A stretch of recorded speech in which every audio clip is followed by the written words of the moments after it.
Everything that irritates us about others can lead us to an understanding of ourselves. Carl Jung wrote these words decades ago, but they are just as true today as they were then. Think about it. Have you ever met someone who, for no obvious reason, just instantly gets on your nerves? Maybe it's the guy who won't stop bragging. Maybe it's the friend who always has to be the center of attention. Maybe it's the lazy coworker who never pulls their weight. We like to think that our annoyance is about them. But what if, deep down, it's actually about us? Carl Jung believed that the traits we notice most strongly in other people often reflect something inside ourselves. Psychology calls this projection. It means that we sometimes push our own hidden traits, fears, or insecurities onto other people, and then react as if they were the problem. The truth is, the problem might actually be closer to home. Let me explain. Imagine you get irritated whenever someone is arrogant. You might think, I hate arrogant people. But what if their arrogance is really triggering your own insecurity? Maybe deep down, you wish you had more confidence, but instead of facing that, you feel angry when others display it. Or take laziness.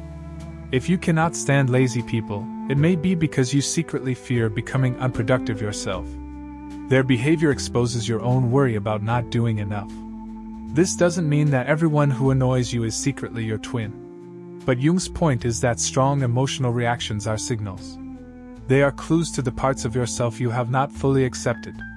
Every irritation is like a mirror, reflecting back something you need to examine. Now, let's take this deeper. Jung talked a lot about something he called the shadow. The shadow is the collection of traits, desires, and fears we hide from ourselves. It's the parts of our personality we deny or reject because they don't fit the image we want to present to the world. For example, if you see yourself as a kind and patient person, you might bury your anger and pretend it doesn't exist. But then, when you see someone else explode in anger, you feel disgusted, almost as if their behavior is unbearable. What you are really reacting to is your own hidden shadow, showing up in front of you. The shadow isn't necessarily evil. It just contains the parts of you that you don't want to admit. And the more you deny it, the more it shows up in the people around you. That's why Jung said that the people who irritate us can actually teach us the most about ourselves. They shine a light on our shadow. So how can you use this in your everyday life? The first step is awareness. The next time someone annoys you, instead of just rolling your eyes or getting angry, pause for a moment. Ask yourself, why is this bothering me so much? What is this person reflecting back to me? Is it insecurity? Is it envy? Is it fear? Here's a simple exercise. Take out a notebook and write down the traits in other people that you dislike the most.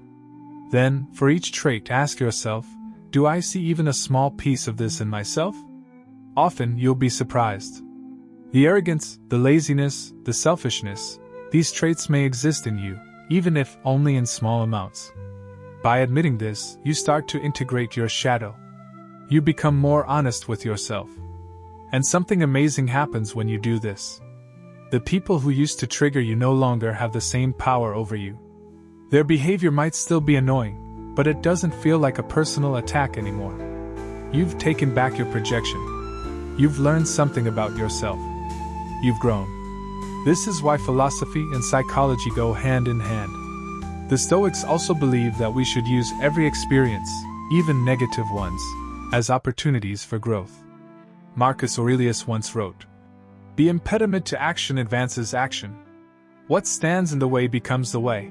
In the same spirit, what irritates you about others can become your teacher. Think of the world as a mirror.